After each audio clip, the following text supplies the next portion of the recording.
everyone, it's Sydney Michelle here and welcome back to my YouTube channel. So as you can tell from the title, I have a story to tell you guys.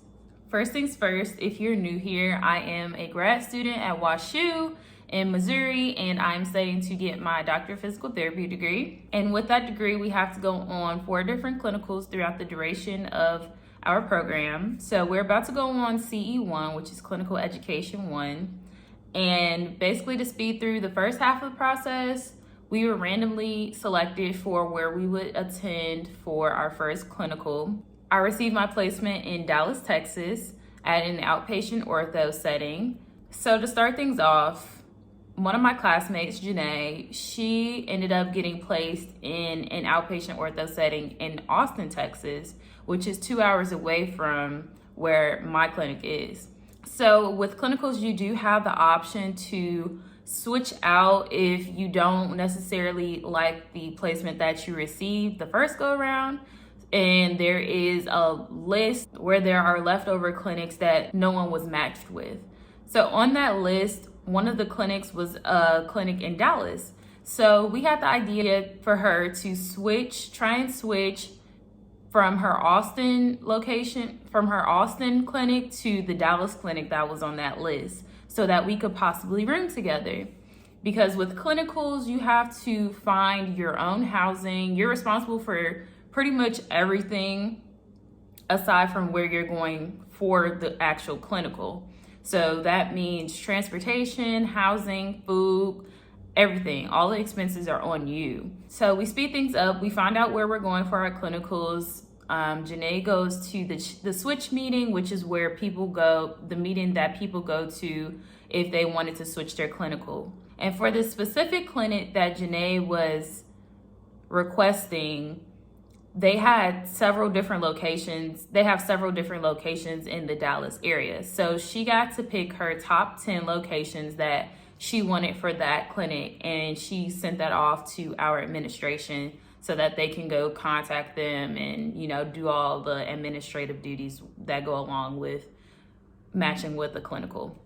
So fast forward maybe like a week later, we're still waiting to hear back from the new site that Janae requested. And we haven't heard anything, but we've already started looking at different Airbnbs in the Dallas area. So as the week is going by, we get past the week. We're 10 days out now. And to give you some perspective, we were selected for our clinic in late January, and we go on clinic in May. So now we're pretty much into February, and we still haven't heard anything from the new site that she's trying to be switched to.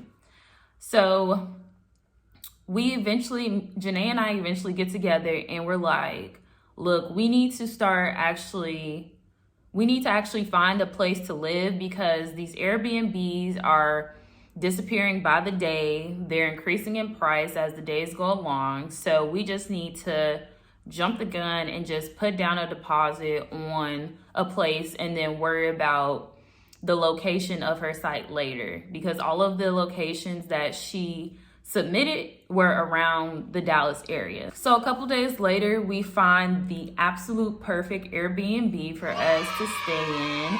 It's a house, it's all to ourselves, has a backyard, it has things that we don't even need, but it was for a decent price, I guess you would say. It was around, that's another thing, guys. Airbnbs are so much more expensive now than they used to be, and this inflation is crazy. But anyway, that's besides the point. I'll talk about that more in one of my budgeting financial videos in relation to grad school.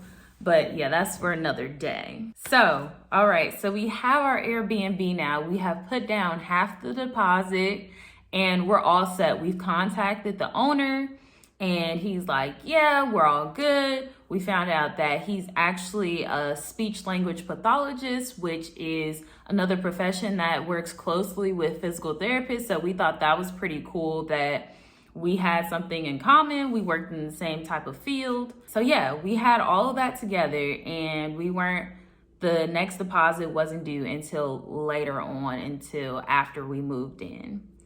So, and let's talk about how close it was to my clinic. It was only about a 10-minute drive from my clinic, and it was literally perfect.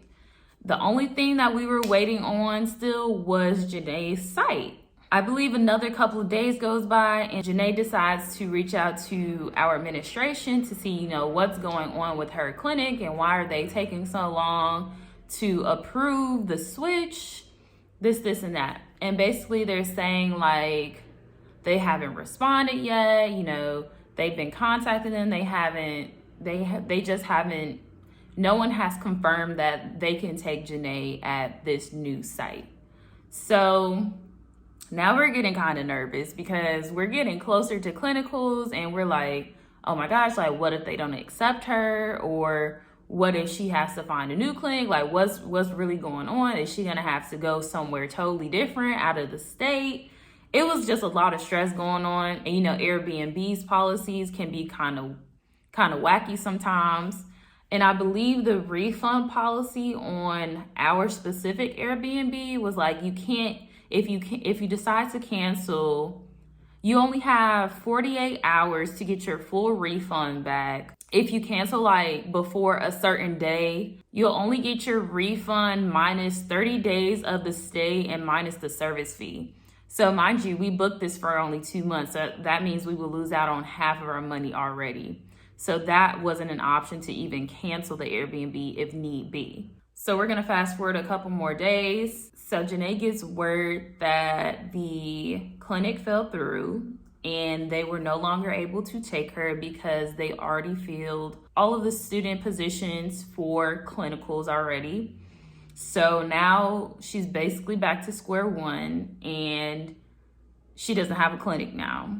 But I'm just gonna fast forward past this whole in-between stage of her not having a clinical to go to now. So she ends up doing some research, and she ends up finding a clinic through some other WashU sources, and she finds this clinic that's in the Dallas area. So boom, the day that she finds that out, that she finally has a secure clinic in Dallas, I get a notification later that night from Airbnb saying that our host just canceled our Airbnb. Mind you, we're like a month out from clinicals, and we're now homeless. We both have sites in Dallas, but now we're homeless. So I text Janae that night. I knew she was asleep because she goes to sleep early. And this notification came in at like 11 o'clock. So I read it, and it says, I have a message from the owner saying that, hey, so sorry, but I've decided to sell my house. My whole thing is, you didn't know you wanted to sell your house a month ago? And now we're out here homeless. I mean, granted, he doesn't know us, but I felt like that was a very unprofessional thing to do. If you had any idea that you wanted to sell your house, I think you should have taken it off of Airbnb, because that just creates more problems for other people. Now, I mean, it was at that point, it was out of our hands. Like I can't tell the man like, no, don't sell your house. So we just pretty much had to chalk it to the game and start from square one again with our lodging. But I could not sleep that night. I had a tension headache from the moment I got that notification all the way to the next day. So next morning, Janae sees the message, and she's just like flabbergasted, just how I was, because we're homeless. We don't have anywhere to go now. So we're like, okay, so we can't do anything about this. We just have to start searching again. So that same day, we decided to stay after class and just search everywhere. We were searching Airbnb, we were searching some other lodging website. I can't remember the name of it, but they were super expensive, so we just decided against that one. We were looking at extended stays that had, you know, like a suite type style around the area. We were looking everywhere, and the amount of availability for Airbnb had decreased significantly because, mind you, you know, people are, you know, going on vacation, they're booking their stuff in advance. And here we are a month out trying to find an Airbnb for 2 months. Now it's harder for extended stays because, you know, you have people that just book Airbnbs, you know, random days in between, you know, that 2-month block. So that automatically takes those houses off the market for you to rent. Eventually we had to stop looking in the Dallas area because, one, the houses were either out of budget, they were too small, they only had 1 bed and a sofa couch. Nobody's gonna sleep on a sofa couch for 2 months. At least we weren't. So we basically had to venture out to other cities and see what they had to offer on Airbnb because Dallas just wasn't gonna work out anymore. So now we're looking at places in Arlington and Fort Worth, couple other cities near Dallas. Thankfully, we ended up finding a place in Arlington that is definitely not as close as our first Airbnb was, and it's much smaller. But we pretty much got it for around the same price. I think it was like a $20 difference in price. So we're just like, okay, we see this, we need to just get it. Oh, I forgot to mention that Airbnb did refund me all of the money that we deposited on the first Airbnb since we didn't cancel it and the host did.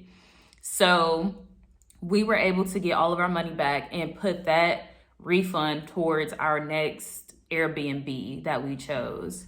So we did end up finding a new Airbnb, not in Dallas, which is a little inconvenient, but we are both driving down there, so we'll both have our cars and we'll be able to commute. Hopefully gas prices go down or are lower by the time we get down there, because I know they're really crazy right now. But to sum things up, this first clinical experience, you know, prepping for it has been a lot. It's been super hectic. And in my previous video in the caption, I put like, life has just been hectic in general. That's why I haven't been posting as much, on top of, you know, PT school and finals and all of that. It's been a lot. So yeah, that's just a piece of what's been going on behind the scenes of our first clinical in Dallas. I'm praying that everything goes well with this Airbnb that we have now. I mean, at this point, like, I'm telling this story kind of late, but because I, you know, like I just said, it's been hectic, but I wanted to tell you guys this story. But now we leave in 3 days. So I'm praying that everything goes well and, you know, we get down there safely. So yeah, guys, that is our Airbnb cancellation story for our first clinical. It's been hectic, but I want you guys to look forward to a lot of videos pertaining to Dallas and first clinical experience as I go through it and as I experience it and learn more about the profession. I'm super excited. I've never been to Dallas before, and I've been to Houston once, but I didn't really get to see a lot of stuff. But I heard Dallas is the place to be, you know, especially for our age group. So you'll definitely be seeing a lot of that. Definitely going to be exploring Dallas a lot. You'll be seeing my family down there, my friends. And yeah, I'm just super excited, and I'll let y'all know when I get down there. So thank you guys for watching my video, and till next time.